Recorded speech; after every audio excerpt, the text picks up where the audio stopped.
Alrighty, and we are live. Hey guys, welcome back to Horse 2 Cinema Live. Really excited to be back for one of these. It's been a minute since I've last done a live stream. What I thought I'd do today is because I've been fairly busy with work, and there's a good amount of 2025 releases that I haven't really talked about on the channel yet. Just especially once I start going through some of the titles, they've really been the talk of the town in the past, few months in the movie community. So, I just kind of wanted to get my thoughts out there, and also more or less just make this sort of a Q&A, just sort of a chat. Just kind of mention here in the comments, feel free to, ask any questions about the movies I'm going to talk about, any other movies you're curious about. Or if you just, have a random question or whatever, just we can just chat about just about any topic at the moment. So kind of an informal thing. We have a comment from Josh. Hey man, good to see you. Yeah, hope everything's going well with you, man. Yeah, good to have you in the comments. And he also says the Minecraft movie's a classic. Yeah, I mean, so it's funny. I'll get into it when I get to it, but so I didn't go see it in theaters. I don't know if you did. I'm curious how your crowd was if you did, but I, after seeing all the footage of people throwing popcorn and going, bringing chickens into the movie and shit like that, I was like, maybe I'll steer clear of this one. Plus I wasn't, that interested in in a sort of Minecraft movie, I guess. Now, having watched it at home, I kind of wish that I had that experience in the theater, at least, as obnoxious as it could have been. At least it's memorable. Yeah. Glad. Yeah, no, I'm glad to be live again. It's a lot of fun. Yeah, cool. Well, here's what I'm going to do. I'm going to go ahead and share my screen and go through my Letterboxd. Let's see if this works.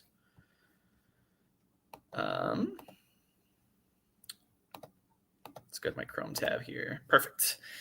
All right, so it looks like we can probably see that. So we're going to start off with, so I have this list. I didn't want it to be clear, the order that I have in terms of because this is a ranked list, right? But so I just took off the ranking and then I sorted it by earliest release date. So I think I'm going to start with a bunch of festival stuff that technically came out last year in either a very limited release or, like I said, film festivals. And then we'll kind of start going more towards some newer stuff.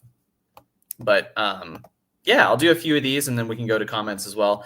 So I'm going to start off with Oh Canada. This is directed by Paul Schrader, who, recently I think has been on kind of this, he did this sort of a trilogy with First Reformed, The Card Counter, and then Master Gardener, of these sort of lonely, kind of complicated character, dark, American stories. Actually,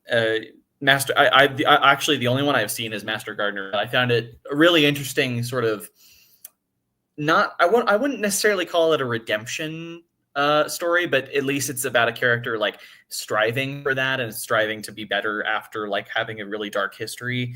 Don't want to spoil too much about it, I guess, but he's been on an interesting streak, and he's just a really interesting filmmaker. I mean, Mishima, I think, is one of my favorite films of all time. He's also written, Taxi Driver, a bunch of stuff for Martin Scorsese. So very prolific filmmaker. This is an interesting one because so essentially it's about a Canadian-American filmmaker who it's told in kind of a nonlinear way where it starts about him going sort of his life in the States, with his wife, and sort of he's talking a bit with her father and who has a business proposition for him. And then it sort of gets to kind of throughout the film, how he ended up leaving the United States during the Vietnam War. And because he's a documentary filmmaker, he has this reputation of being a, kind of a revolutionary who stood up to the system and, really objected to the violence that the US was inflicting on Vietnam. But I think part of why like, basically so kind of a device for the film is that the character in his young life, when it's like flashing back, he's played by Jacob Elordi, as you can see here. And then when he's older, it's played by Richard Gere, who is like, him in his old age, and he's dying of cancer. And he kind of wants to set the record straight. He's doing like a bit of an interview about his life. And he feels that this legacy that he has of, being like that revolutionary person who stood up to the system is like really kind of disingenuous. And like, he thinks that he's been mythologized in a way that's unfair. I won't spoil like how exactly that's the case in terms of like the details of the film and how he ended up fleeing the US, but just a really interesting sort of chamber piece, more or less, about a character sort of coming to terms with their own legacy, like sort of how they're viewed by the general public at the very end of their life. And I thought it was very interesting for Paul Schrader, who like, he's very sick himself, and like he's coming to the end of his life. And I'm not sure that he has like a misunderstood legacy quite to the same extent of this character, but it maybe a little bit, just because I think some of his movies are sort of maybe worshipped as like, more than they are, maybe in his mind. And so I don't know. I thought it was really, really interesting in that meta way of sort of an artist coming to terms with their own work and kind of reckoning with their legacy late in life. So yeah, and just like like I said, the way it kind of like goes back and forth between like in a nonlinear edit between different timelines, and how it does that actually with black and white. If you liked how that was done in Oppenheimer, I think you'll like this. It was very similar. So yeah, I ended up giving this 4 stars. I really liked it. Yeah, I think Schrader is, on a, this to me was, I think I ended up liking this more than Master Gardener. It just felt a little bit more personal to me. So, I mean, it's a very sad film to go out on if it's his last film, but, like good for him to sort of get his art out there at this age. Speaking of older filmmakers making movies kind of reflecting on their life a little bit, The Shrouds, directed by David Cronenberg. Another very like meta movie, I think, maybe even probably more so than Oh Canada. So essentially what this is like the character in the movie, main character played by Vincent Cassel, is like he's like a tech CEO, essentially. Like they stress that he's pretty rich, and then he runs this sort of tech company, but it's kind of slowly gets you into what he does. And what he's done in the context of the film is he's invented this device that essentially is like a camera into the grave, but it's so basically where somebody, if they've lost their spouse, they can bury their spouse in a grave with his technology, and when they visit the grave, they can actually see their loved one decomposing. And the way the character talks about this is that he said that when his wife passed away, he said he had this very like primal urge to get in the box with her. And Cronenberg has talked a little bit about this himself, of like when he lost his wife a few years ago, he felt that exact same feeling of like, it's not just that I was missing the person, like I like the relationship and everything. Like he was very attached to the physical body of the person, which is interesting because I mean, in a marriage, you spend decades, attached to another person's body, essentially. I think it's in some ways it's a very morbid, like physical way of looking at it, but in some ways it's kind of beautiful of like realizing that, your attachment to that person is rooted in the flesh. It's very in line with a lot of Cronenberg's work. So it has a lot of really cool ideas, and I've been liking this late Cronenberg streak that he's on, like with Crimes of the Future. I really, really enjoyed that one, but this one, I liked it, I think, for the most part, but the thing is, so everything I just talked about, all those great ideas about like the, attachment to like the physical attachment to that relationship, even after death, and the way he kind of brings that out visually with body horror and these like surreal dream sequences throughout the film. I liked all of that. so Diane Kruger actually plays two characters. She plays his late wife and also her sister, who's like an identical twin or something like that. Like they look basically, but they both look exactly like Diane Kruger, just like with different hairstyles. So all of that, like how they deal with those dynamics, I found really interesting. It's just, but then the movie, like most of the plot is actually about this like conspiracy to because like somebody vandalizes the graves and is like trying to like steal the technology or something like that. All of that like conspiratorial like sort of mystery stuff I just found really like unengaging in comparison to stuff Cronenberg's done in the past. I don't know, it felt a little long to me as well. There were times where I was just like, okay, this feels longer than it needs to be in terms of like how simple it is and yet how much we're like draining on with the same stuff. So, yeah, I mean, like, definitely like a lesser Cronenberg for me. Like, it's other than like some of his early, like experimental movies that he did, like Stereo and the first Crimes of the Future. This is probably my least favorite film that he's done, other than those, from what I've seen. There's still a few I haven't seen, but I still, there's stuff there's definitely a there. There's interesting ideas, interesting visualization. Um, there's also a lot of really garish stuff, and in addition to some of the beautiful stuff that they come up with, like where they like the CGI sequences where they actually show like the bodies in the grave. Like there's something oddly beautiful about like the way he visualizes the context of that and how it's like, it seems very attached to the person that this body was, kind of thing. But then there's all this other stuff where like the Vincent Cassell character has this AI assistant that I think is also played by Diane Kruger, by the way. And all of that just looks like so garish. And so I'm just like, it looks like a different, it looks like it should be in a different movie than the one you've been watching for the last, hour or so. So yeah, it's definitely a mixed bag. If you're a Cronenberg head, you'll probably get something out of it. If you're not, you might hate it. So yeah, I guess I'll just that's kind of where I'll say it was a 3-star movie for me. All right, I'll go ahead and stop sharing my screen for the moment and go ahead and get to some questions. So let's see. Minecraft is one of the movies of all time. It is. It really is.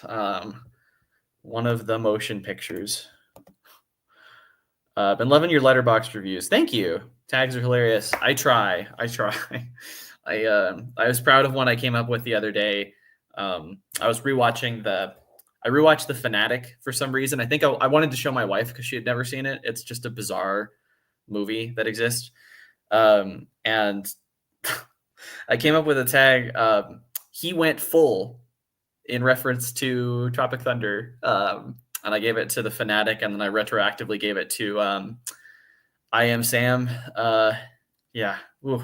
It's just crazy that actors like think they can get away with that so often. Like every time they try to do that, it just comes off like embarrassing. And especially for John Travolta to do it, like at least I Am Sam got some like Academy attention, but then John Travolta does it in a movie directed by Fred Durst, and is like this shitty video streaming thing, but like he has the passion for it, like he's still like going for an award. It's like Jesus Christ. So thank you, I appreciate that on the tags. Okay, you weren't a fan of O Canada. Not a good entry to the sad novelist saga. That's I was wondering, like, does this mean that his thing is like a quadrilogy now? Because it felt a little different to me. Again, I still need to see First Reformed and Card Counter, but like in comparison to Master Gardener, this felt a little bit more. This felt a little bit less like.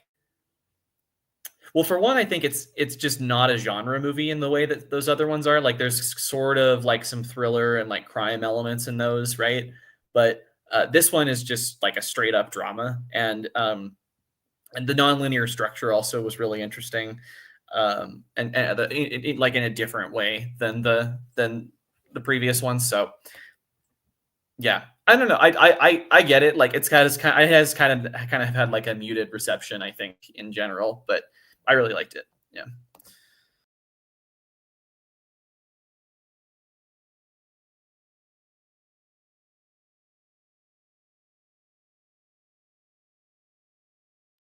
I have no idea what just happened there. That was so weird. I just tried to click on the next comment and then it just like kicked me out for some reason. Anyway, um, Josh also says Jacob Elordi is weirdly funny in it to me. He's playing a character who people think he is in real life. A little bit, a little bit. I mean, like, you know, I think, because again, like part of that regret that I think the character is trying to get at is like, you know, that he's made a lot of decisions that you would imagine someone who looks like Jacob Elordi would make at that age, you know? So yeah, it was an interesting casting. I just like him a lot. I think he's a really good, like I liked him a lot in, what was the Sofia Coppola one? Priscilla, where he plays Elvis. I thought that was just like a really good, like kind of more somber, like muted, like aggressive, but like a little bit more muted performance than like what we got from Austin Butler. It was a really interesting take. But yeah, he is kind of funny in not Master Gardener. Oh, Canada. I want to see the Shrouds. I've heard it's quite sad. Yeah, it's definitely, it is at times, and it's kind of like it's a really sad idea, or you know, it's all about this character having a very unique way of mourning. The other thing, like I will say this, myself included, a lot of the theater was like laughing kind of throughout because there's a lot of like just really awkward like choices. I mentioned all the AI stuff that was just kind of bizarre to see. There's also just some dialogue between some of the characters where at one point I mentioned, because it's kind of like a conspiracy thriller sort of thing, like the Diane Kruger character is like, she's talking about how like she gets turned on by conspiracies basically. Like there's some things like that that are just very weird. You wouldn't expect to necessarily see it in a movie that's ostensibly about grief as much as this is. But it's definitely sad at times, and it's got some good emotional elements. It's just, I don't know, it's a little bizarre. It's very late style Cronenberg. Also, is the camera working now, Josh? Because I don't know what happened there, but I think it was just I clicked away from it somehow. Let me know if it's working or not. Cronenberg films for the last couple of years have looked bizarre visually to me, at least. I do like them though. He's definitely more like CG dependent than I think like Crimes of the Future had a little bit more like practical feeling to me. The lighting was also a lot like darker and stuff like then. Like the Shrouds, there's a lot of like stuff in like broad daylight. There's a lot of just, I don't know. It didn't look as much like a Cronenberg movie to me as I was like expecting it to, you know? Like there's some good looking sequences for sure, but yeah, it was a bit of a departure. And even like, you know, like his new stuff in general, I think looks a lot more like digital and kind of has this sheen that his older ones don't have. Fanatic is hilarious. Can't talk too long. I gotta poo. Greatest opening line in any movie, I think. We love you, Moose. Okay, it's working now. Perfect. Cool. Well, I will go ahead and share my screen again and go through some other watches that I have enjoyed or maybe not enjoyed. I'm sure we'll get to some of those. So let's see. Okay, another festival one that I caught up with towards the beginning of the year, I want to say, is the movie Cloud by Kiyoshi Kurosawa. If you don't know, the Japanese filmmaker behind Cure and Pulse, those are definitely his most famous movies. And then he's done quite a few other horror movies, Creepy, Serpent's Path. And then he's also done like just some straight up dramas. Like I haven't seen it, but I've heard Tokyo Sonata is kind of like, you know, like him making like an Ozu style like family drama. So interesting filmmaker. I really like Cure is like one of my favorite movies of all time. I love the way he sort of has this like slow, like almost like mundane sequencing to the way he directs horror. Like he doesn't like to emphasize that what you're watching is horror through the filmmaking. He just kind of presents creepy things as they are, which has a really interesting effect, I think.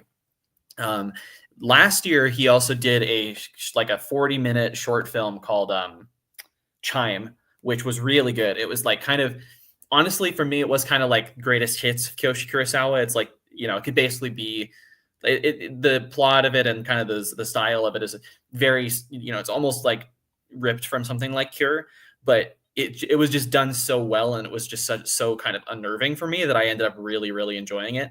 But it was only like 40 minutes, so I was really excited to see him doing another like horror movie that was getting some attention at festivals. Um, and the way Cloud starts off is very similar to, I would say, like something like Chime or Cure. Like it kind of has that same sort of slow, sort of creepy like pacing of a lot of those films. And you're like, oh, okay, like I kind of know what we're in for here. But then, so basically, it's about this guy who's like, yeah, he's a reseller. I forget if he's like I think he's like a drop shipper or something. Essentially, like he's like reselling goods for like you know above what they're actually worth, for like trying to make a profit. He's a bit of a hustler, a bit of a scammer. And then he sort of like throughout the film, he sort of becomes entangled in this in these wider like sort of like crime plots. I'll say I don't want to say too much about it because it's very much a movie that you want to like go in not knowing much and kind of just experience, because it changes tonally like so much. Like it's at a certain point, the crime stuff that's happening almost like it kind of becomes a little bit funny. Like so a couple things I thought of are a little bit like the Coen brothers, like the way that like stupid characters get themselves into just wild situations. I wouldn't say it emphasizes the comedy quite as much as those movies, but like it's clear that what's happening is like a little bit humorous to him. Um, and then the other movie I thought of, this is a weird comparison, is Sympathy for Mr. Vengeance, which is Park Chan-wook's part of his like revenge trilogy, which is a movie that like just has the bleakest sort of like details that happen to the character as he just continues to go out, like sort of spiral out of control, and just everything goes wrong. But like some of the things that happen are so bleak, and like the way that they're filmed is like almost comical. This has a lot of similarities to that, I would say. Trying to see if I have anything else to say like for my review. Um, like I mentioned that when I mentioned the Coen brothers a little bit. But those don't even fully work as comparisons. Like it's such a unique movie, in part because unlike those movies, which I think are directed by people that have a little bit more like they kind of like to have a little bit more flair with their camera work and with their like filmmaking style to sort of like be a little flashier. This is still shot like entirely like a Kiyoshi Kurosawa movie. So again, very reserved camera movement, lots of wide shots. So again, just to get a crime movie that it's like that bleak and that kind of like funny, but done in that style, I don't think I've seen quite anything like it. So this is one you kind of have to track down online. From what I know, I don't know if anyone's picked. Doesn't look like anybody's picked this up yet. I feel like maybe Mubi could get around to that at some point. It seems like something they might want to do. But if you haven't seen it, like go track it down. It is well worth the watch. It's one of my favorite movies I've seen this year.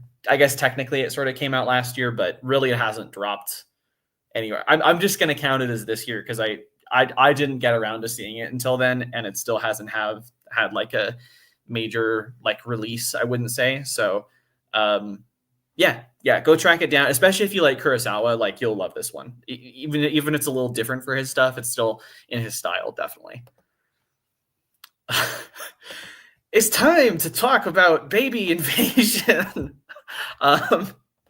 So if anyone else has been on the Harmony Korine late style, actually I like to just play video games and play with AI phase of his career.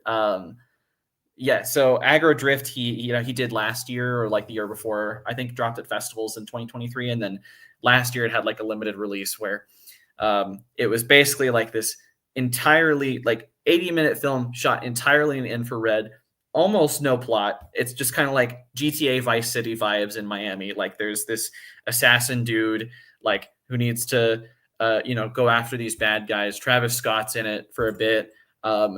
Wild movie. Again, like just the fact that it's shot entirely in infrared, that you're looking at that for like legitimately like 80 minutes of your time, and the dialogue is so bizarre. There's so much like weird AI stuff in it. So much about like women just like shaking their asses in front of the camera for no real reason. It's just him just declaring vibe cinema on the world.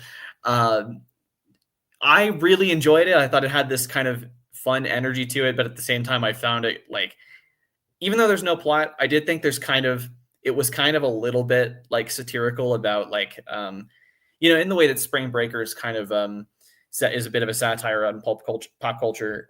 This was kind of like satirizing, I think, like AI and video games a little bit, and kind of how silly this is, but at the same time, like he clearly has a love for it. Like he's clearly like very attached to, and it's not like he's trying to, break down this cultural institution from the outside. Like he's very ingrained in it, and he's, but I think at the same time, he's acknowledging how silly it is. So it's an interesting movie. A lot of people hated it, and then some people like really loved it, and I think I was more towards that end of the spectrum. And then it was rumored that he was doing another like movie that's very like AI influenced, and it's all through his company Edgelord or whatever. And it's called Baby Invasion. So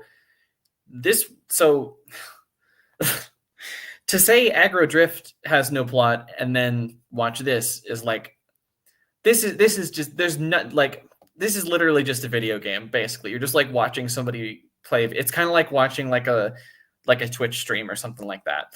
Because so it's a first person shooter where all of these like sort of criminals with these like hoodies and guns and everything like break into the mansions of the ultra wealthy and like kind of torture. It's not like a graphic torture like type sequences. It's just kind of, you can tell that that's what they're doing and holding them hostage and stuff like that.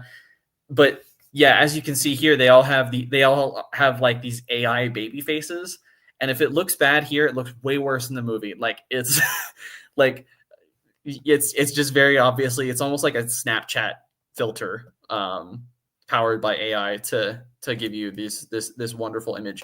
But so I don't know. I think there's a little bit of a like continuation of like the stuff I was talking about, where he's trying to like satirize how silly all this like video game and AI stuff is.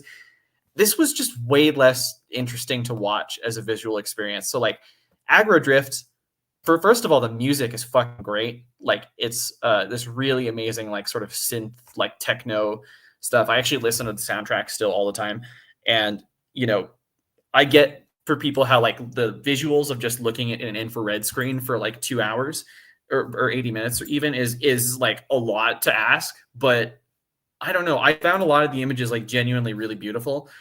There's just nothing like that in this. Like it's pretty ugly to look at for the most part. And a lot of the movie, I got more, I mentioned it's like a Twitch stream. There's literally like a chat that like is in like either the right or left-hand side of the screen commenting on what the games are seeing, like it would be if you were, like on Twitch or something.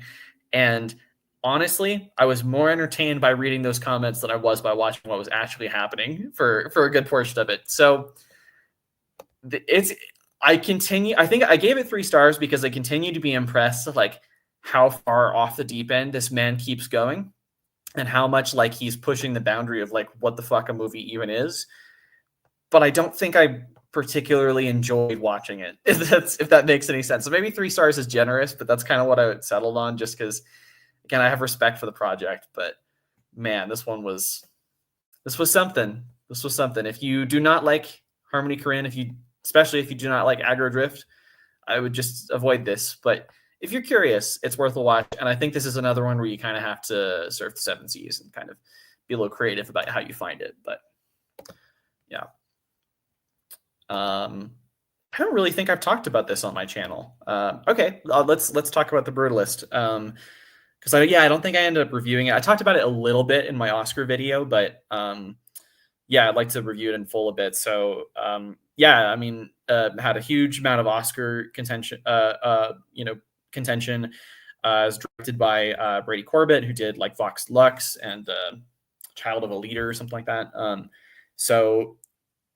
This is essentially like kind of the classic like immigrant story, done in kind of the 70s like epic style a little bit, like Once Upon a Time in America or something like that. But this I remember, like, so I went to see it in theaters at the Alamo Draft House, and the first like half of it, like it's almost like 4 hours long. It's very long, but that section of just you know Adrian Brody getting off the boat and kind of finding his first work experiences in America, eventually ending up in the sort of tutelage of Guy Pearce's very wealthy um, patron who wants to you know use his Adrian Brody's like architecture skills to build this community center essentially. Um, and eventually, like I think Brady Corbett's talked about this. He doesn't just want to collect his work; he wants to collect him as a person. Like he lives on the same property. Has all these demands of him. So all that is just fascinating. I honestly thought that the first half of this, with like the VistaVision, like 70 millimeter photography, was honestly just kind of perfect. It was just like some of the best filmmaking I've seen the whole year. I really still like the second half. The dynamic between the two characters continues, and I think it's to an interesting and like pretty satisfying conclusion. I don't know. I found it a little bit less engaging, like the way that I didn't think Felicity Jones's character was necessarily as engaging as I wanted her to be. The dynamic with them about eventually like moving to Israel and kind of how the whole like Zionism stuff kind of plays into the film and the ending. I don't know. I wasn't sure how that all fit together with it struck me as a bit of a different movie in a way than what we were experiencing. This whole dynamic between him and like Adrian Brody and Guy Pearce. There's also a scene, if you've seen the movie, you know what I'm talking about. It's when they're in the quartz mines or whatever in Italy, like from this scene, where there's, I don't know how do I put this. There's a very like blunt, like visual metaphor that happens, because like a sort of act of violence that occurs. I just thought, again, it was very like blunt, like what they were doing. I didn't know that it was like really necessary fully.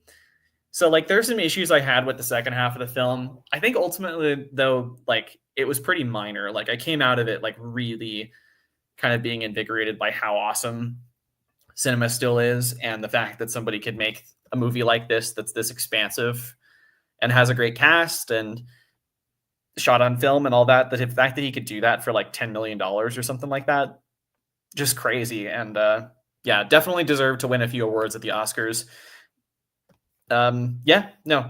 Really enjoyed it. Like I said, just have a few issues with like the second half of it, which I've heard from some other people as well. So let's see. I'm gonna go ahead and stop sharing here and do some more comments.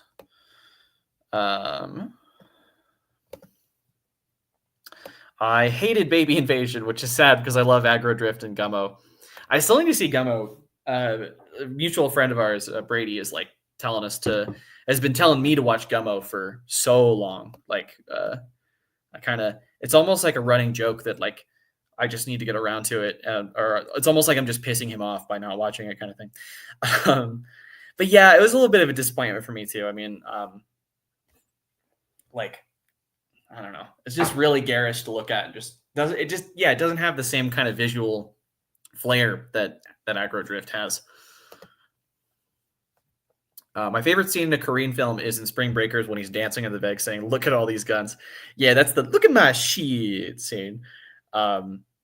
Yeah, I mean that scene really gets to like to a large extent of like what the film is satirizing, kind of that like very, very like outward, like open materialism and everything. But yeah, just such a fun scene as well. It's like a movie that like has a lot of serious things to say, but is also just like a movie where you can forget all of that and just have a great time with it. It's like watching Kai Cenat with a GoPro.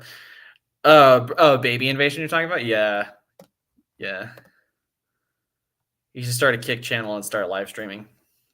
I think like that's increasingly like the kind of stuff that he's moving towards. Like he's kind of said before, like he seems bored with movies. Like he's bored with the medium of like just telling a story like kind of in a straightforward way, and where the audience is purely a voyeur.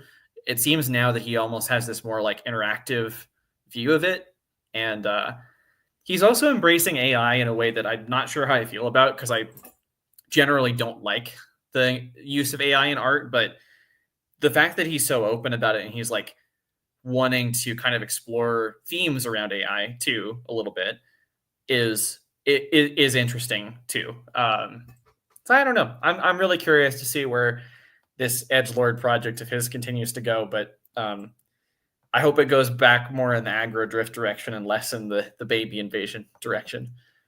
Brutalist is film of the year for me. Yeah, I saw on your channel, on your letterbox and everything. Yeah, it's I'm counting it as 2025. So I know some people have it in the 2024 list, but it's definitely like top 4 or 5 still for me. But I think I need to see it again, to be honest. It's just, and it's in a movie that's very long, so it's an intimidating rewatch, especially at home where there's distractions and all that. So, but yeah, it's very good. All right, let's see. I'm going to present my camera again, or I'm going to share my screen.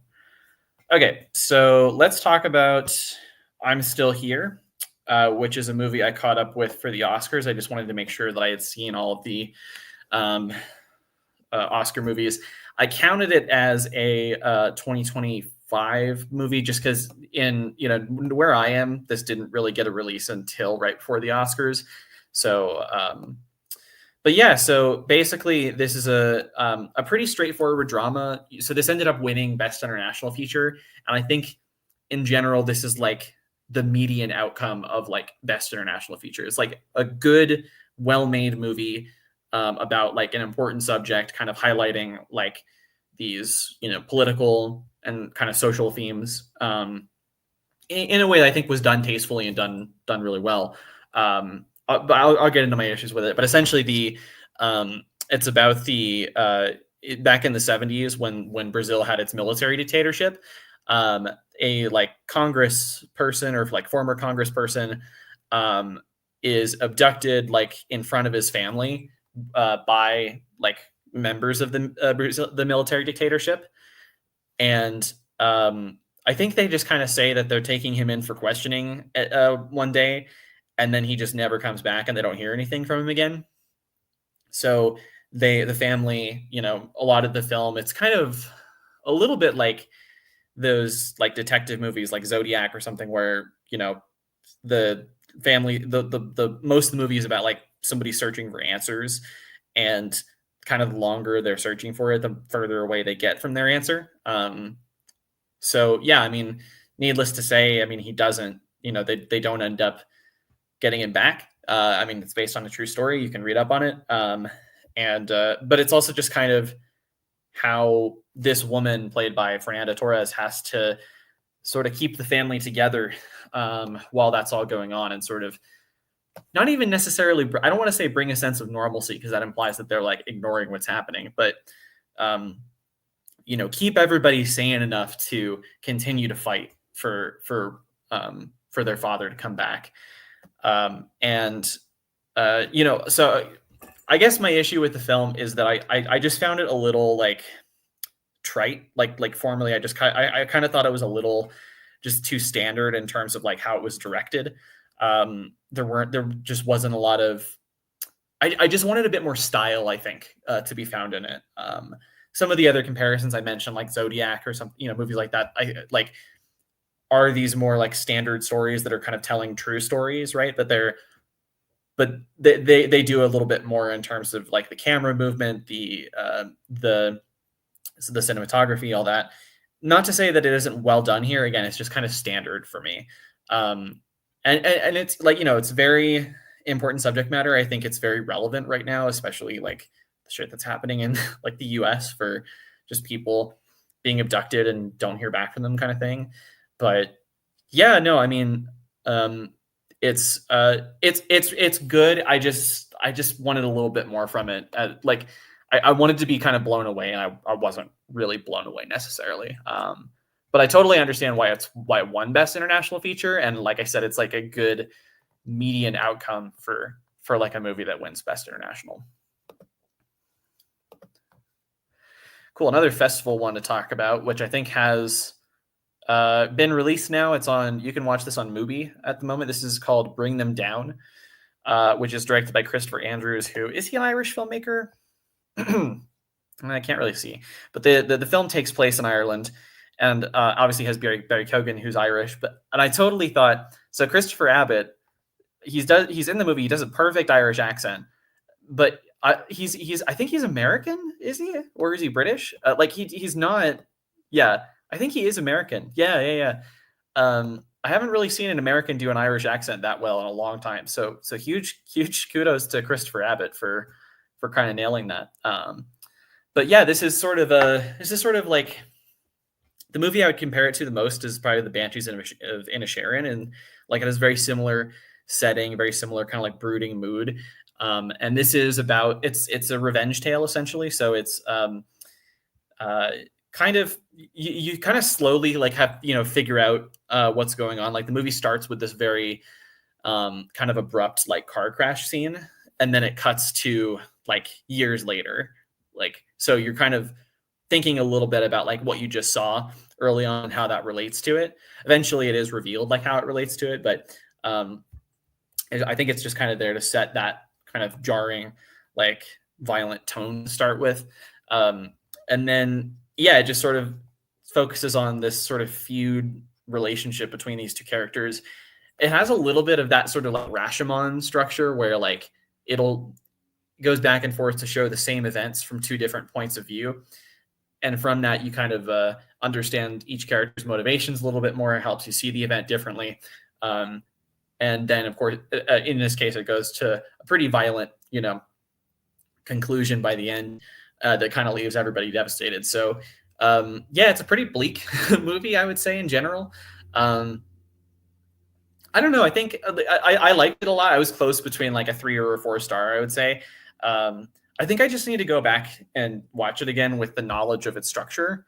Like that scene early on where like the car crash happens, it happens like so far away from like they don't really explain like the significance of it until the end of the film, which means that, like you're like, you see how it, plays into it, but it's been a long time since you've thought about it. So I don't think you fully get to marinate in all of those details. So I think rewatching it again would probably help with that. But it's really well done. It's really like well acted. Like, but both of these two lead characters are amazing. It's got some good supporting performances from, I think it's Nora Jane Noon does a really good job. But yeah, no, this was a solid one. It's like, and again, you can just watch it on Mubi. It's really easy to go seek out. So yeah, would recommend this one for sure. Another festival like 3-star movie for me that I definitely want to talk about, Friendship. So I'll admit I was not very familiar with Tim Robinson. I kind of knew about his style of comedy a little bit, but I hadn't seen the show. What is it, like I Think You Should Leave, or something like that. I hadn't seen that show before, and so I wasn't fully familiar with like how his shtick kind of works. But I was excited from a little bit of what I had heard about it. And then it has Paul Rudd in it, who I really like. And it has a very short scene from Conor O'Malley as well. And I just adore him. He's like probably my favorite, comedian now.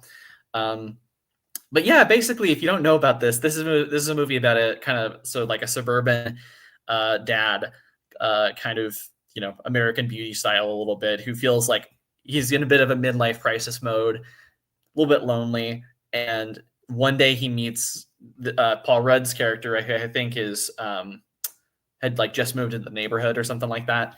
And he kind of remembers like, oh, having friends is awesome. Like, and particularly this guy is awesome. Paul Rudd's character. They have this like really kind of cute, like couple of like days together where they do all this, like they play music and like they, like you see here, like they go out like mushroom foraging. He's like Paul Rudd's character just knows all these skills, and like Tim Robinson's character is just like completely amazed by everything he does, which is it's kind of endearing at first, and it's just very funny, but it starts to become like you start to kind of realize there's a reason why Tim Robinson doesn't have a lot of friends. It's because he's a very narcissistic, like, character who just kind of like forces his way into people's lives and uh, ruins things very easily. The and from that, Paul Rudd kind of realizes this, and they start to distance a little bit, and so you get a lot of the classic Tim Robinson, from what I understand, like very like cringe kind of comedy, where like it's just about like kind of showing the humor of the most awkward situations possible, which I will say it's not always my kind of humor. Like I don't always respond to that in the best way. It took me for this one. It took me a little while to sort of adjust to it, but I think in general I found it pretty funny. Like throughout, like it was, I was laughing pretty consistently, and then it also like manages to sprinkle in a lot of humor that's just very different from that style. Like I won't spoil it, but there's a drug trip sequence in the movie that is like one of the funniest drug trip sequences I think I've ever seen in my life. Like so whoever came up with this is a fucking genius. Like that scene. But the and then I mentioned like the Conor O'Malley scene. Like he just goes off on these like nonsensical, like abrupt rants a little bit, like after sort of being very nice to Tim Robinson's character and stuff. So the way that he sort of catches you by surprise in that is really good. Kate Mara is really good in the film too. She has kind of a more serious like role that I think kind of works more with the dramatic beats of the story. She's funny too, in general. So yeah, I enjoyed this. Again, I have to go back to it and see like if the humor fully works for me, because there were times where it didn't. But I would definitely recommend this. If you like Tim Robinson, you'll love this. If you like, there's a lot of like modern like sketch comedy stuff that if you like this will be up your alley for sure. Got a few movies that I've already kind of covered, so I'll go back to the comments real quick. Let's see. Don't have anything new yet, so let me go back to the share my screen.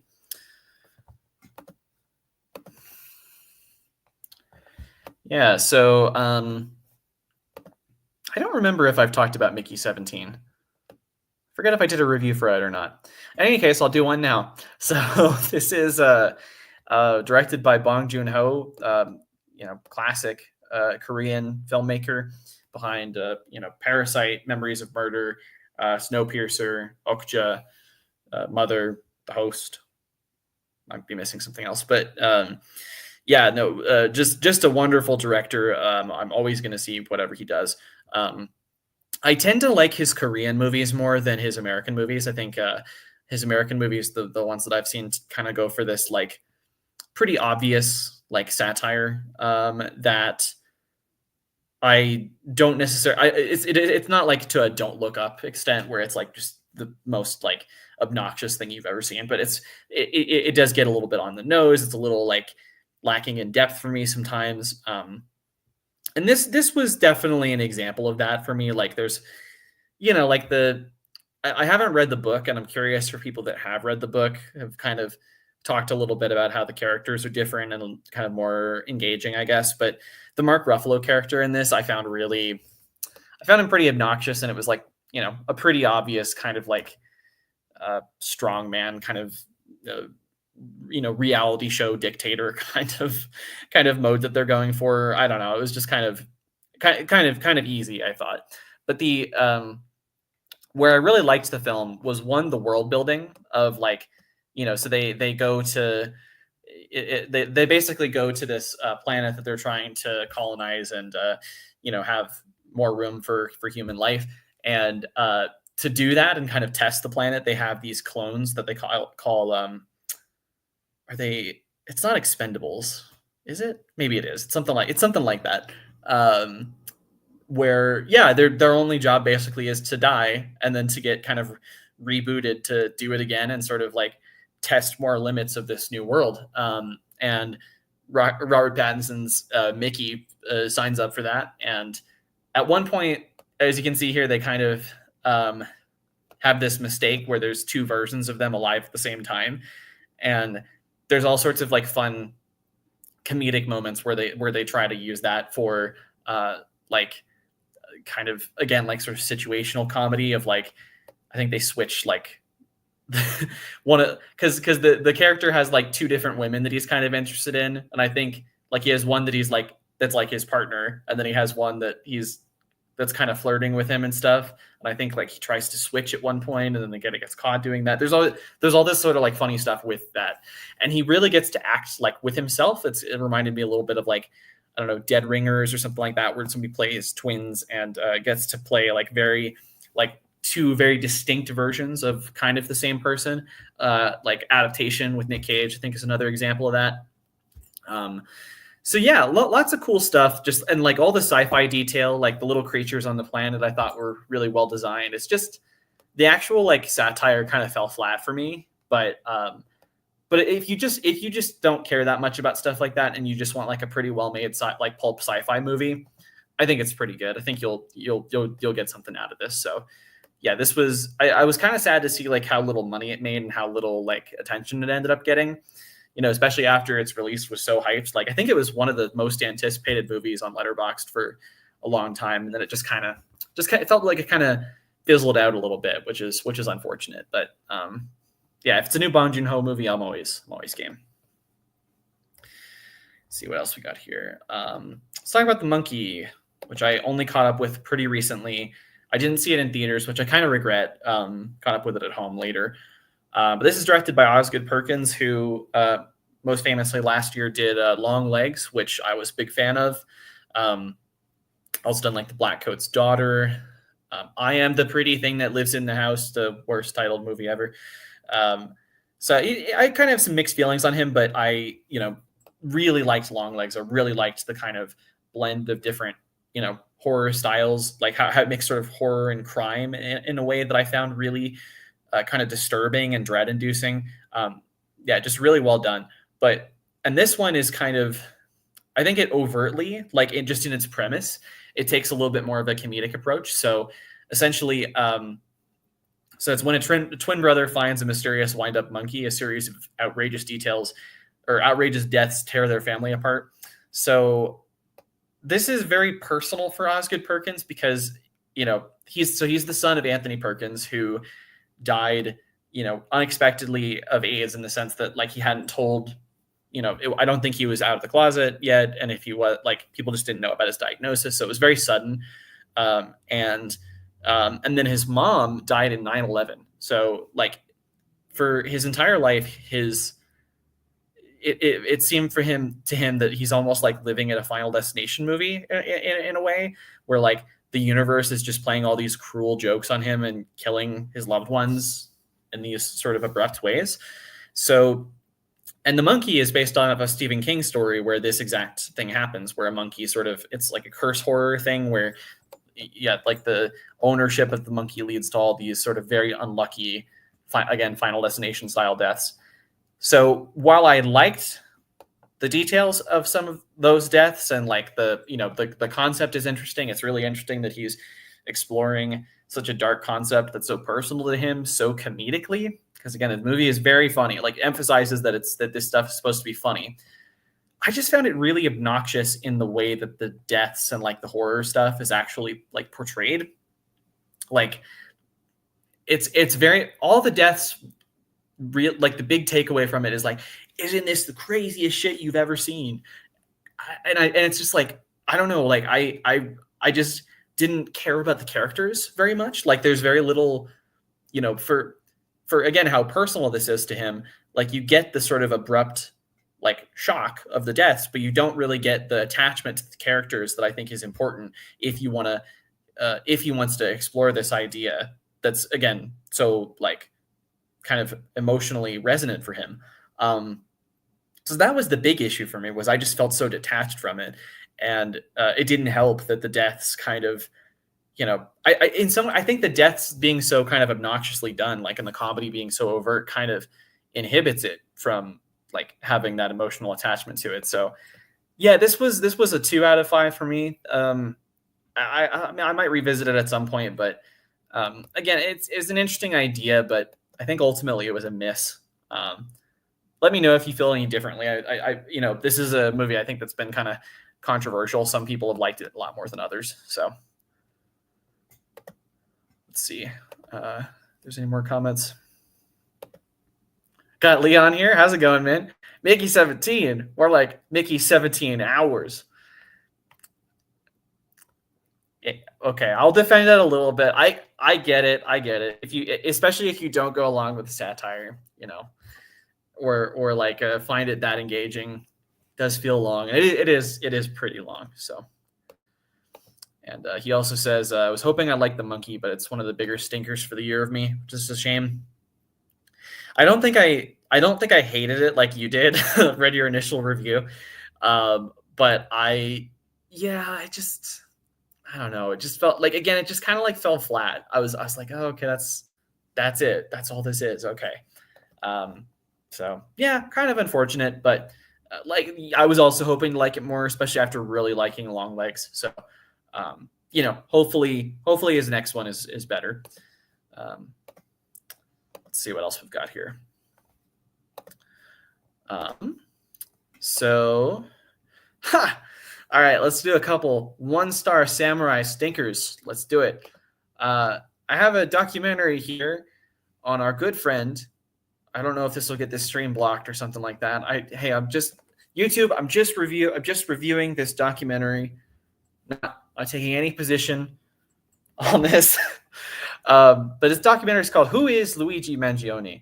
And I saw it, like, it was kind of advertised pretty heavily on Max for the first couple days that it came out, and yeah, very few people that I follow on Letterboxd have actually seen it. So I know all of you have Max, and you've seen this pop up, and you've probably not watched it, which is probably smart. So the documentary is more or less like, I don't know. There are a couple people who are like interviewed who are people that have had like really bad experiences with United Healthcare, like, denying them coverage and things like that. So they do try to like kind of fit in some, like, at least multiple people that have different perspectives, but it's very skewed towards like, no, this guy is like a total, like, I'm not saying, because again, I condemn violence. It's bad. Like, even, for, like, even I think he was raising very legitimate grievances with the health insurance industry, but that doesn't justify, vigilante murder. That's what I'll say about this. But at the same time, I think that the news coverage around him there's been so much of an active attempt to not mention any of his criticisms, particularly like the manifesto that he wrote, which was like pretty short, but had these kind of illustrated his experience a little bit with the healthcare industry, with health insurance industry, and with the like, just kind of the inhumanity of it, like just kind of getting those grievances out there. And really the only piece of it that news outlets took was the whole bit where he said like these parasites had it coming, essentially, which is not a good thing to say, but again, it takes it completely out of context when you don't cover the other stuff. So yeah, the coverage around this has really pissed me off. And this documentary is like rank propaganda to sort of reinforce that news coverage. So again, I'm not saying that, like, he shouldn't have done what he did. It was bad. It was murder. Totally condemn it, right? But like, holy shit, the coverage around this man has been awful. So that's all I'll say about that. And another similarly horrendous movie, The Electric State, which is directed by our good friends, the Russo brothers of Avengers fame, Captain America, Civil War fame, I want to say, and more recently, a couple years ago, directed my least favorite movie, the absolute worst movie of 2022, I want to say, The Gray Man, with Ryan Gosling and Chris Evans and De Armas, and just took a great cast and just made the worst fucking spy movie I think I've ever seen in my life. This is essentially like it's sort of like a humans versus robots sort of thing, and but tries to have a little sympathy with the robots at a certain point. And I swear to God, at one point, like they literally do like a deep faked version of Bill Clinton, because I think this takes place in the 90s for some reason or something, and he like talks about like how the importance of eliminating the robots and like their threat to humanity, right? It is so dull. Like nothing, like there's not a memorable thing in it that has like the most like milk toast cast ever. All my love, of course, to Kehu Kwan, but like holy shit, just there's so little to talk about here. I think for me, just because this just has nothing to offer. This is just like, I think that's the thing about the Russos, is that they've just become so corporate. Like they kind of just make movies to exist on streaming services, which makes a lot of sense given their comments in the past few years of like basically like trashing movie theaters and being like, yeah, movie theaters are so expensive, and so it's actually kind of elitist to talk about the movie theater is like a sanctuary for film. And one of the reasons that movie theaters are so expensive in general is because the marvelization of cinema in the 2010s made movies sort of like theme park rides, and made them much more of like they did a lot of things that made tickets more expensive. They sort of like catered it to these like like 4DX experiences and things like that, where yeah, not to mention that it's also just a complicated industry with like food prices are a huge reason why it's prohibitively expensive to go to the movies. There's lots of reasons behind it, but just for them to like, again, like for being like, because they made like the most expensive movie or the most profitable movie ever or what in like Avengers Endgame, and for them being like stewards of the industry to like completely shit on theaters like that. Yeah, I'm just always gonna have they always just leave a sour taste in my mouth. And holy shit, they have become like the worst filmmakers working today. Like this is just horrible. I haven't talked to a person that likes this. So if you did like it, let me know, because I'm very curious. All right, back on the more positive side of things, because this is one of my favorite movies of the year for sure. Black Bag, which is the new film by Steven Soderbergh, who's been on a really interesting streak recently. I've kind of been catching up with like the stuff he's done since like 2020. I watched his movie No Sudden Move, which is a really interesting kind of like noir, like stupid crime story a little bit, with kind of some interesting like corporate conspiracy stuff. And a great cast in that one. He did that movie Kimmy with Zoe Kravitz, which was kind of like a Rear Window thriller set in the COVID era. What was the other one? Presence recently. I still haven't seen. I need to get around to that one. But kind of like a ghost story told from the ghost's point of view a little bit, from what I understand. I need to see it, but yeah. So he's been on this like journey with writer David Koepp, who wrote like Jurassic Park and stuff. And they just kind of decided like, hey, let's just like, David Koepp's like, I'll just write like really clean scripts for you and just like stuff I'm really interested in. And then you just get to play with, and then Steven Soderbergh just gets to play with the camera in any way he sees fit and try some new experiments. And it's always really interesting. Even if the film's kind of like Kimmy, I was a little lower on here and there. Like I liked it, but the third act kind of falls apart. But this one was like, I think my favorite one that they've done together recently.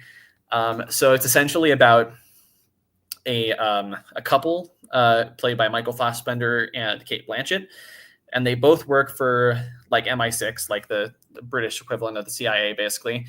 And there's kind of suspicion, like the Michael Fassbender's boss essentially raises suspicion that his wife is actually like betraying the nation and kind of like I won't say exactly what she's doing, because a little bit of a spoiler there, but there's suspicion of her, and he is like kind of tasked with investigating her to see if he needs to take further action, which on its face, like there's some other like spy movies where somebody is faced with like the moral dilemma of like betraying their spouse. For anybody that likes Robert Zemeckis' Allied, that's like an example, I think. But this one is a little bit more, it's much more comedic. There's lots of like really, all of these characters together, which is, by the way, just a fantastic cast. So yeah, Tom Burke, Melissa Abella, Naomi Harris is in it.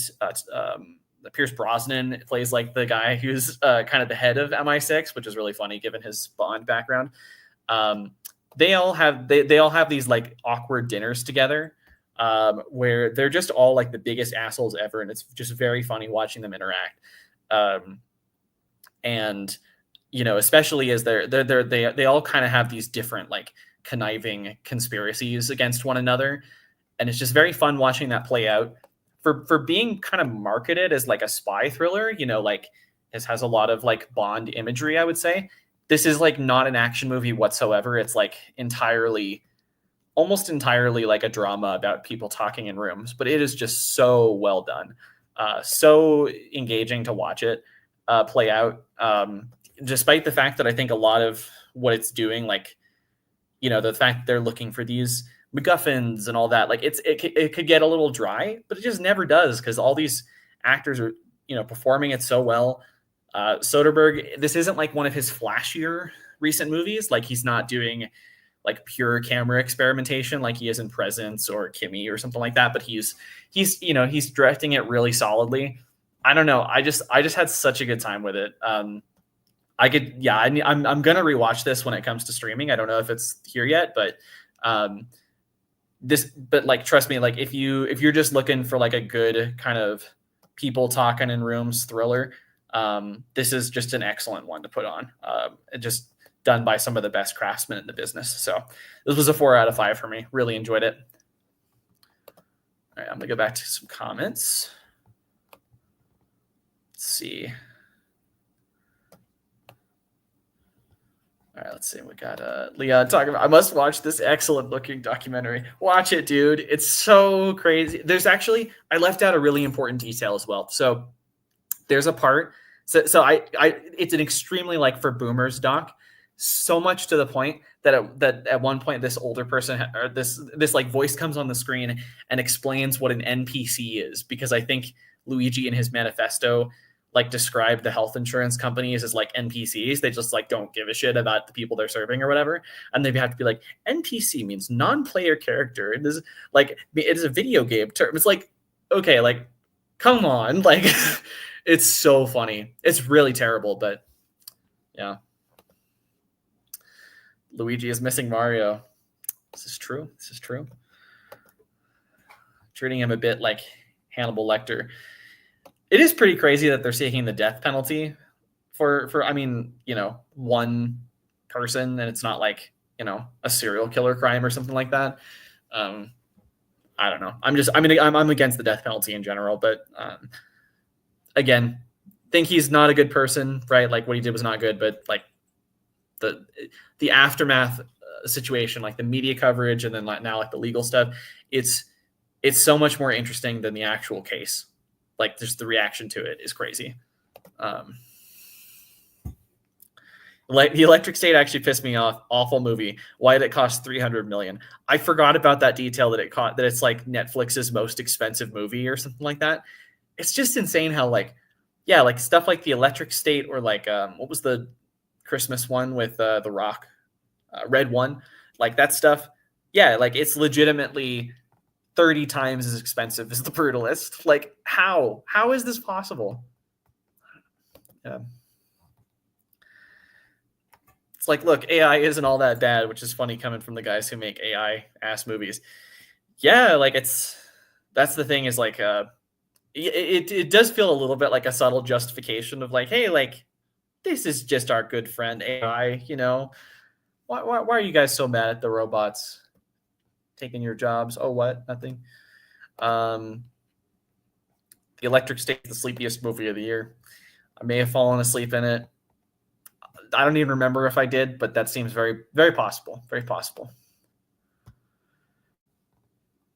Notice how it always has that Russo.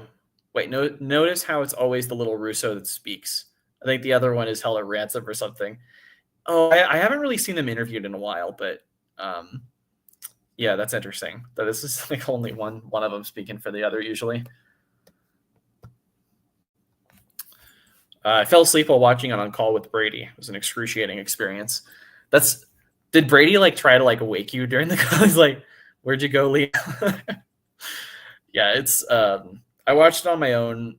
I feel like I probably zoned out a little bit more than I should have, but couldn't help it. Couldn't help it, man. Black Bag is baller. It's so good. Like I don't know. I was really like I especially like because like No Sudden Move I caught up with after Black Bag, and so I wasn't quite as much on like the oh yeah late style Soderbergh is like the shit. But now I am. I'm like I kind of want to go on a big Soderbergh binge. Like he is really really good. Like from his early stuff, Ocean's 11. I really like Ocean's 12 as well. Logan Lucky was great. Trying to think of some other ones. Like he's just very consistent, I think. And there's a lot of stuff that I really want to see his Solaris remake. I've heard that it's like, if you're in love with the Tarkovsky one like I am, you might not love it, but like it's pretty good on its own merits. So like, yeah, I just continue to be really impressed by the guy. I love the lighting of Black Bag. Some people rag on it, but think the soft tone is powerful. Yeah, like the way that they light all the so like all the dinner stuff is always like it's really dim. It has like this kind of British like tavern like pub feel to it, which is cool, like kind of candlelit almost. And then all of the stuff at the CIA head or the MI6 headquarters just looks so kind of like dilapidated, I would say, in a way that it doesn't look ugly. It's not like a Saw movie or something like that. But it's like all the overcast sunlight is kind of the tone that you get.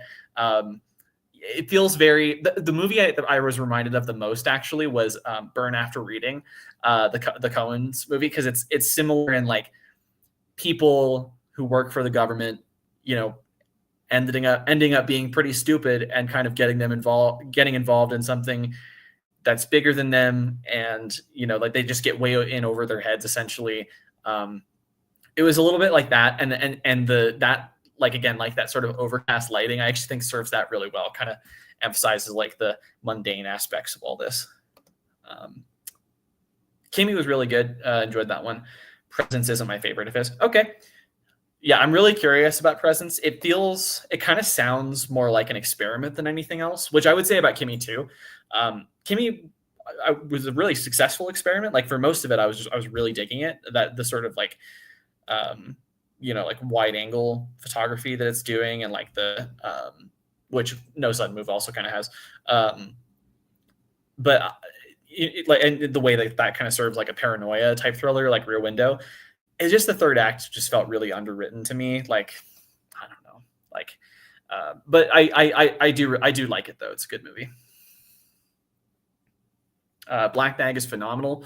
I think Presence is really great too. Although I had a weird theatrical experience where people were talking through the film and the guy kept laughing. Interesting. I'm curious what he was laughing at, because it sounds like a pretty kind of like somber movie for the most part. So yeah, I'm curious about that. That always sucks though when somebody just ruins a theatrical experience like that.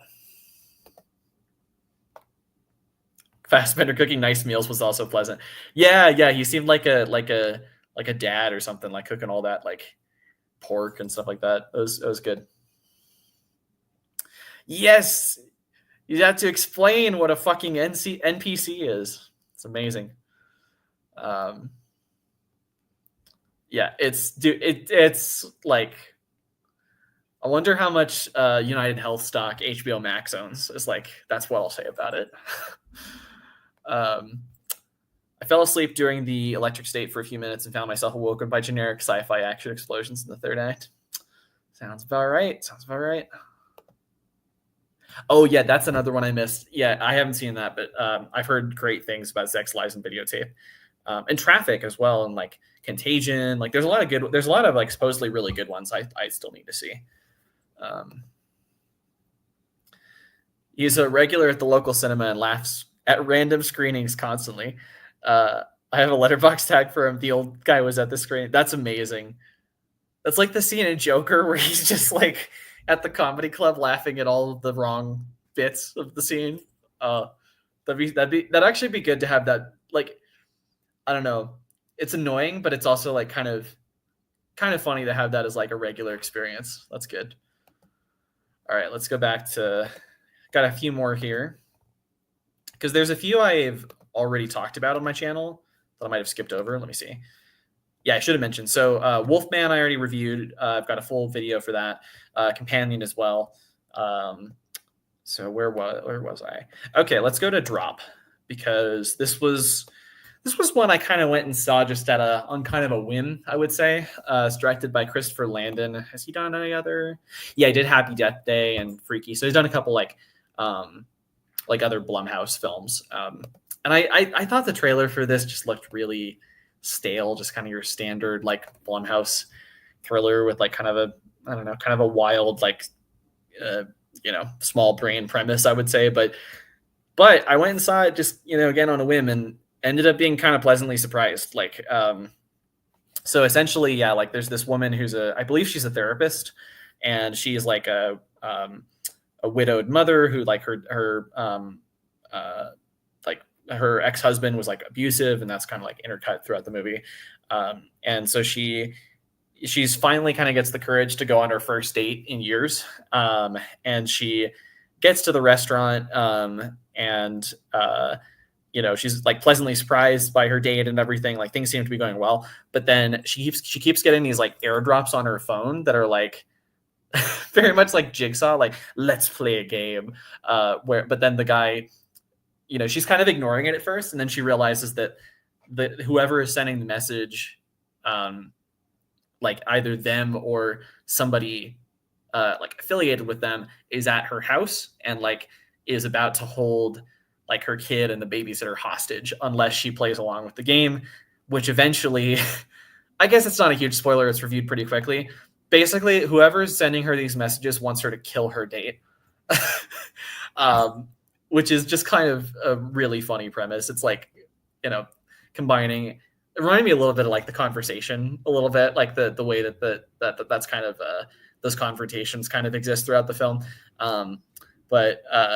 But in this, it's like really silly, like Blumhouse kind of pulpy style. That being said, I mean, I think it's really well directed. Like all the stuff in the restaurant where she's having to like, because the guy also says like, you can't tell your date about this, like, and if you do that, I'll kill your family, basically. So she has to basically like find a way to act natural while this situation's on her mind, and also she needs to keep like completing steps. Like she needs to like grab his camera and like delete some stuff off of it, and then she needs to like eventually like poison him and find a way to do it all sneakily. There's just so many like ways of like adding tension to the film, like because he keeps getting suspicious because she's going to the bathroom so much. Just a lot of really well thought out like stuff for this sort of one location thriller. I will say, once it becomes not a one location thriller, once things kind of flare up at the restaurant, and then she kind of has to race home and stuff like that, that's where it got a little weaker for me. I was like, this whole third act, like for how slowly paced all of the thriller stuff is kind of throughout, this third act just feels really rushed to me. Like it's a tight, like, what is it, like 80-minute movie, 90-minute movie? Like you could imagine it being 10 minutes longer, where all that stuff doesn't necessarily feel as rushed for me. But again, like for having very low expectations, I was really pleasantly surprised. I was like, this is like way more solid than I kind of expected from that trailer. So if you kind of had the same reaction to the trailer, like check it out, like give it a shot. Would recommend it for sure. Let's do it. Let's talk about a Minecraft movie. So I don't really like video game adaptations in general. And I played Minecraft as a kid. Like there were reasons that maybe I'd want to check this out. But again, I just saw the trailer and I was like, okay, it's a bunch of people standing around with a green screen in like really poorly, like really way overlit settings. And I'm just like, okay, this is just going to be like total slop. And like in the way that it's kind of assembled, like in terms of the script, in terms of like how generic some of that stuff is, like how like this kind of simple like kids movie messaging that it has, and like the I don't know, just the lack of kind of inventiveness. I was like, okay, this kind of is slop. But honestly, the reason that I gave it 2 stars and not 1 star, I just really respect Jack Black's like enthusiasm for these projects. Like the same thing with the Mario movie. It's like I found that incredibly cynical. Like there's nothing like that was just like a video game. This was just like copying what the Mario universe looks like. And same with this. There's not much imagination. It's just almost feels like it's trying to just like, you know, just render what Minecraft looks like, as opposed to having sort of a filmmaker have their own interpretation of it. But again, like he just brings so much enthusiasm. He's, you know, he's so weird. Like the stuff that he does in like School of Rock and even like something like Bernie or something, like the stuff that he does in his better movies where you're like, oh, this guy is just like really idiosyncratic and just kind of delightful. He does here. And, you know, I was, you know, I was really happy that he kind of showed that effort. Momoa is okay too. Like he kind of has that same energy to him a little bit, just not quite the same level. I just, yeah, I mean, but that being said, I couldn't tell you plot wise what this is about. I just did not care throughout the runtime. I just, you know, and I didn't even watch this that long. Like I watched this within the past week. So like, this is just faded from my mind very quickly. I kind of wish I had seen it in theaters just because it would have been fun to like say that I was a part of that stuff where like people were throwing popcorn and like bringing chickens into the movie theater. But yeah, I mean, I watched it at home. I was like, okay, let's just get around to this. And I, you know, kind of regretted that being the way I see it. So yeah, not very good, that one. All right, let's talk about Sinners. Been looking forward to chatting about this one for a while. This is kind of why I wanted to do the whole live stream. So this has been like the big hit of the year in terms of like big, expensive, not like independent movies because the studio financed this, but like, you know, original movies, I should say. This is starring Michael B. Jordan and Michael B. Jordan, where they play twins who, after they both have like kind of like gangster lifestyles in Chicago, I think they basically go back to their hometown in Mississippi, I believe, like the Delta somewhere, and they kind of just want to use some of the money and resources they have and the people they know to put together this basically like a speakeasy where they like have drinks, some food, and then and most importantly blues music, because they're both musicians. They kind of recruit together some musicians and things. And really you know, the first hour of the film is pretty much just like a historical drama about this time period, about these brothers, these relationships, and logistically just the putting together of the venue, like recruiting the people, getting the supplies together, all that. There's some fun antics. There's like some really inventive, like kind of visual filmmaking tricks and stuff.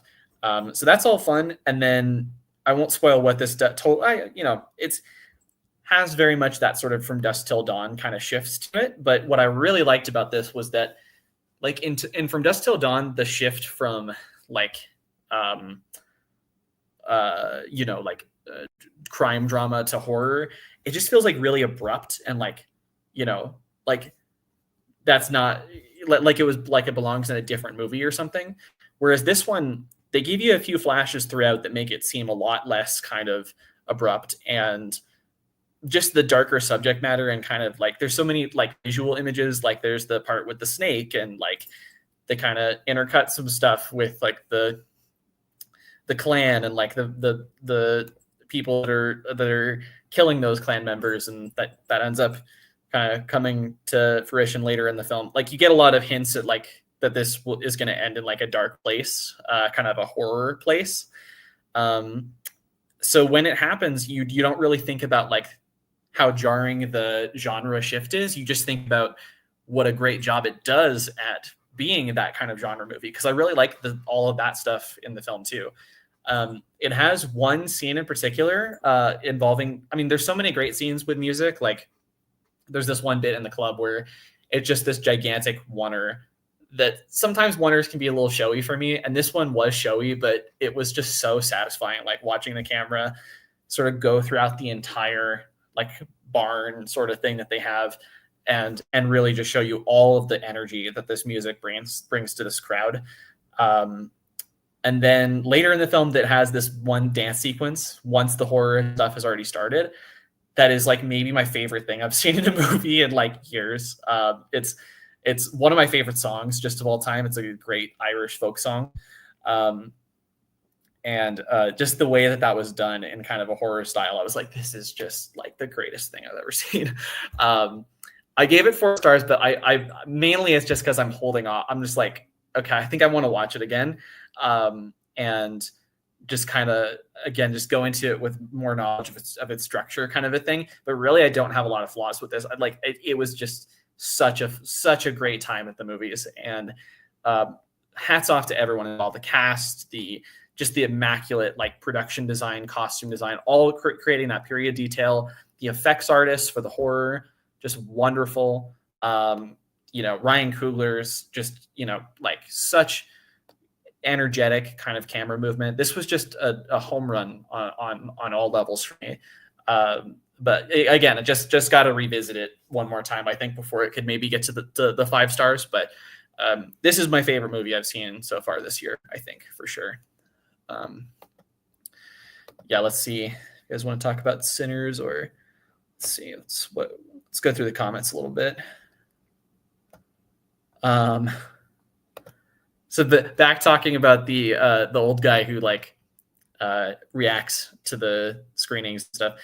He says he walks out of films after 20 minutes typically, but stayed for the entirety of Once Upon a Time in Hollywood. That's really, really interesting. That's kind of a strange choice, but that's cool. He laughed during The Shining when it's implied that Jack abused his son. Jesus Christ. Oh my God. Real quick, I'm gonna get a little bit more lighting in here just because it's gotten a little dark with the just got a bunch of overcast today. It'll be like 2 seconds.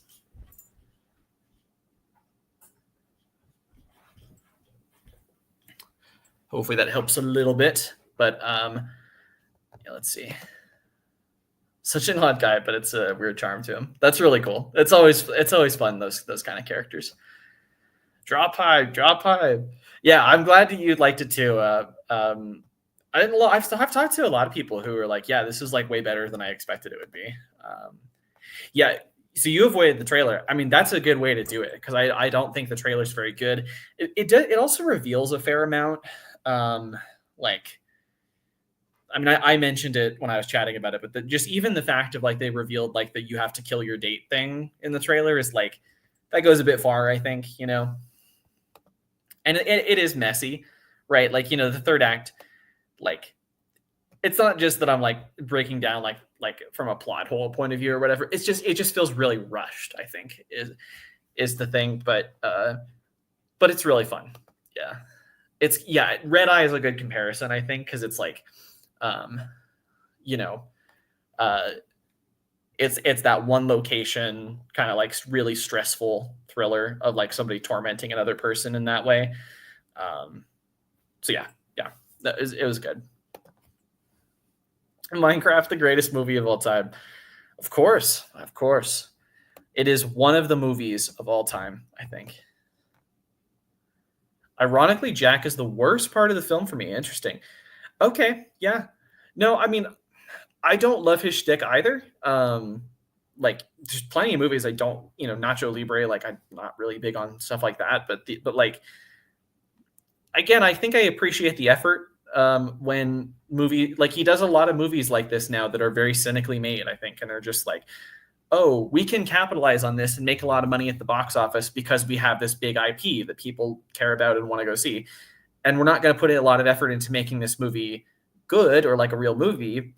But then he comes in and he's like, okay, like if I'm going to help it with this, I'm going to at least be really weird and do my thing. And even if that thing isn't always necessarily for me, I really appreciate that he goes there. So that's kind of where it sits for me. Jared Hess has the greatest director cameo of all time. Do you remember his character name? I don't. Let me Google it real quick. Jared Hess. Character name, Minecraft. I don't see it. Yeah. I don't know. I'll check it out at some point. You can just tell me in the chat if you want. Yeah, Sinners is wonderful. Lots of Sinners love in this chat. Took my dad to see it, and he actually gave it 4 out of 5 on Letterboxd, which is insane. Yeah, is it insanely high? Yeah, I mean, like he always gets these like really insane ratings in general.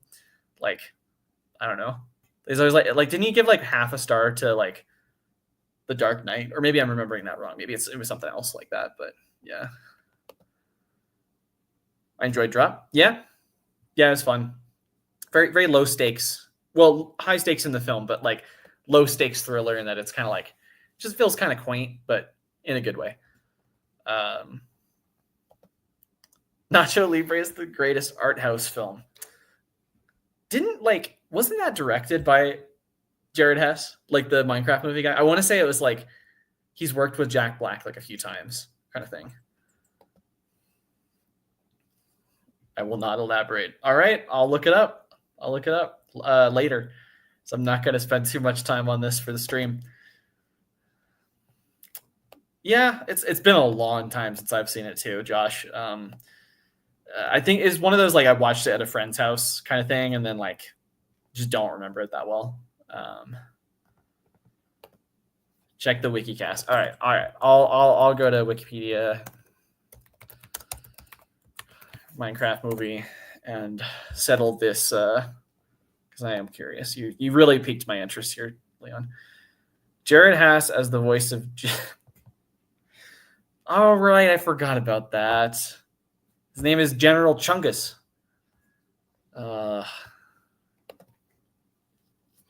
It's like he knows the. It's like he knows the meme, you know. He's in with the. He knows the thing that the kids like. The kids probably laughed at that. Josh says his dad gave a 1-star review to Nosferatu. Okay, so that kind of stuff. All right. Yeah. No, that seems like that seems right. All right, let's see what else we got here. I'm gonna just the last few films. Go ahead and share my screen one last time, and then we can just chat for a little bit. All right, let's see. I'll talk about this briefly. This was my wife just one night. It was her turn to pick a movie, and she just wanted to watch a stand-up thing. And this is from Brett Goldstein, who did. Who's like I think he's like a main writer for and like an act. Is he a writer? I think he might be, and an actor on Ted Lasso. Is kind of the thing he's known for the most. I would say his style of comedy mostly isn't for me. Like, it's a lot of like, I don't know, awkward pauses and things like it's a little similar to the awkward situational like cringe comedy, but like I don't know, I just don't think it works that well in a stand-up format. It works better in like sketch comedy, I would say. So I mean, I've liked what I've seen of Ted Lasso. It's just not really for me. I think like it's fine. It's just not like a show I'm gonna get like hooked on. But it did have this. There was one bit in this that I laughed like really, really hard. So I was like, even though this wasn't really my thing, I was like, I'll at least give it 2 stars. If you like Ted Lasso, you'll like this, I'm sure, but wasn't really for me overall, unfortunately. Maybe I'll save this for last. Let me talk about Slugs first, because that'll be shorter. And then I'll do Final Destination. I was like, let's end with that one. Slugs is another Connor O'Malley bit. So last year he had, so he did a couple of like he's doing a lot of like internet sketch comedy stuff. He did like he had a short film called Corey's, which is basically like a thing where like this guy he's like scrolling, like doom scrolling on TikTok, and he sees there's a guy that looks exactly like him, who I think is also named Corey, but he's like the Andrew Tate like influencer version of him, and he's like making him look really bad and stuff. So Corey's like, okay, I have to like track this guy down and see what's up.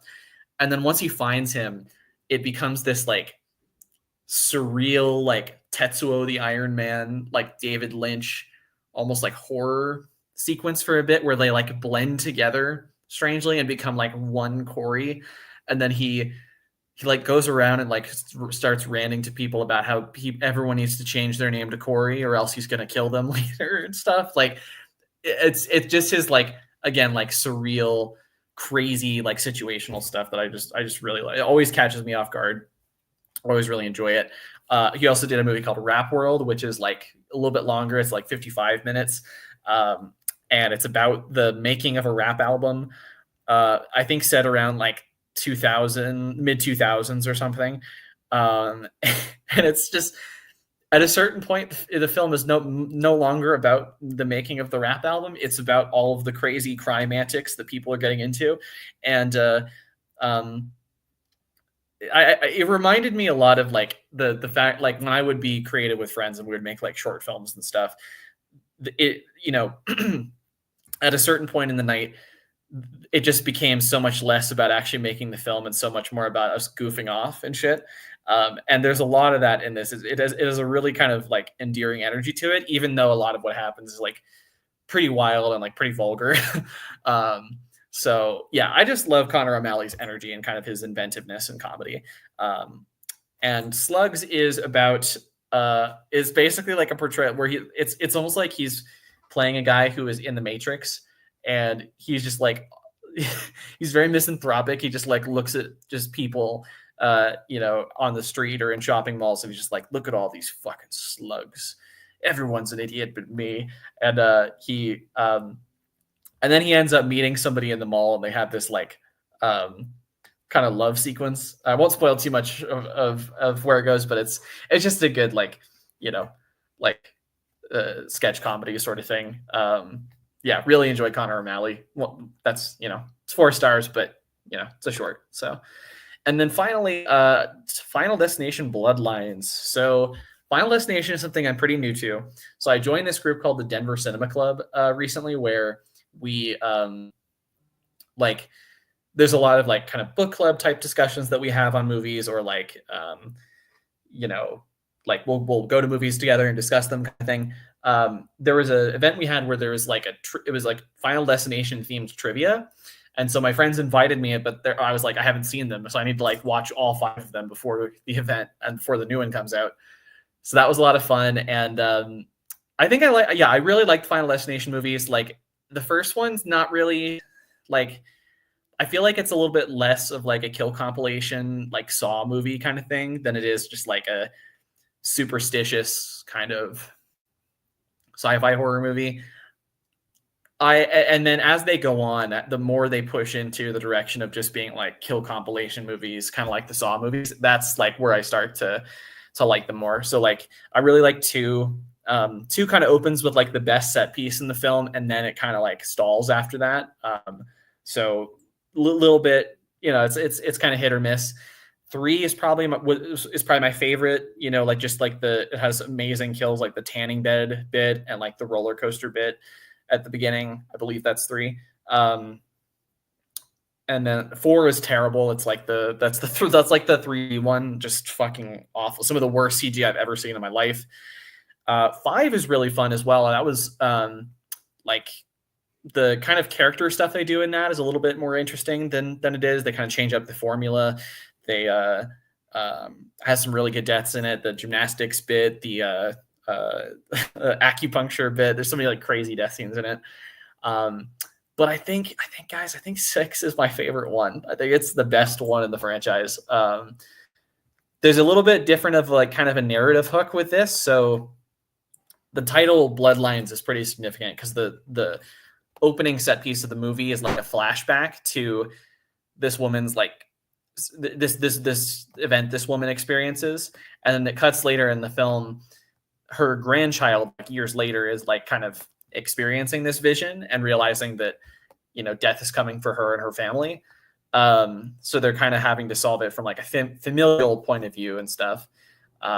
Just some of the craziest deaths I think I've seen in the Final Destination movies, but also, so I'll say the one at the hospital is like my favorite one. I won't spoil too much about it, but the in addition to how great like and how inventive the kills are, like it also just has like really good characters, like by Final Destination standards. I mean, like they're I think, but like easily the best characters in the series in terms of like understanding their anxieties, their motivations, and just like the narrative hook as well, of like having it like be like a familial point thing and solving the mystery that way. Yeah, this was just kind of everything I wanted in a new Final Destination movie. So, you know, it has the exact same ending as all of the movies and everything, but like, you know, they did the formula really well. And my guy here, Tony Todd, you can kind of see like how sick he looks and everything. And if he was very close to the end when they shot this, but he has a really beautiful send off, and I'm very happy that he got to kind of have that one last time. So, yeah, 4 stars for me for which is I think the only other Final Destination movie I give 4 stars to is the third one. But this is, I think, better. I think this is like really, really, really good. So if you haven't seen it, especially if you are a Final Destination fan, but even if you're not, I would suggest checking this out because they're all very standalone. So, but that's it. That's all the movies I was going to go through. Let me just go through a few more comments, and then we can wrap it up here. Leon says Connor O'Malley's insane. I think I love him. Yeah, I mean, like I only discovered him like semi recently, but just anytime I see him, whether it's like his stand up or his sketches or like just him on a podcast, he always finds a way to like do something you don't expect from him. Like that, and that's to me is very crucial in comedy, is like the element of surprise, I would say. So yeah, very, very huge fan, Connor O'Malley. The last section of Rap World, yeah, it's crazy what happens. It's like how much that movie progresses from just being like a weird like documentary hangout movie to where it goes. Just nuts. Love it.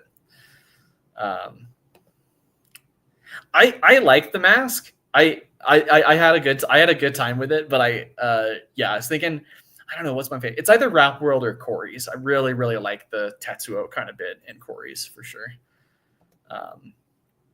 Bloodlines is a good time at the movies, and he says it's the best of the bunch as well. Yeah, because I know you're not like huge on the Final Destination movies. I think most people like would agree. Like, unless people are like really like the first one, I think most people would probably agree this is at least the best sequel, if not the best of all of them. Like, I think just in general, it has much better, characters and kind of a narrative through line than a lot of them do.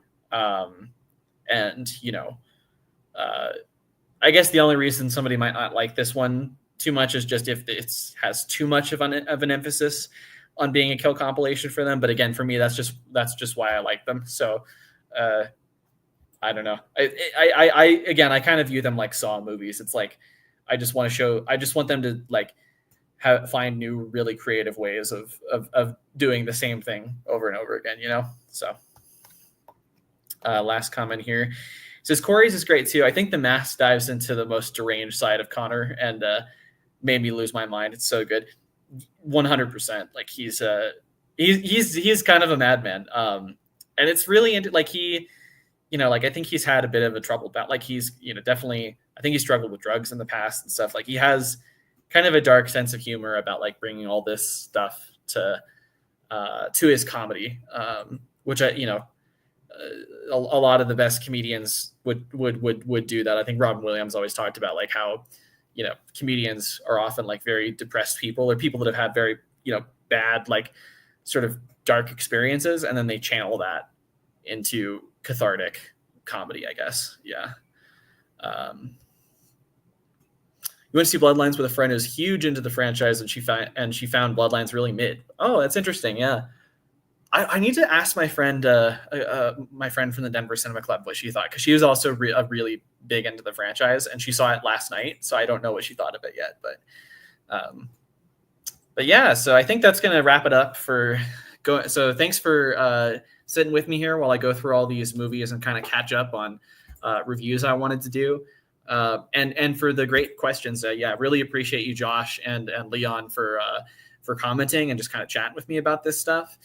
Yeah, I'd like to do some more live stream stuff soon. I'd really like to do some more like director ranking kind of content on my channel soon.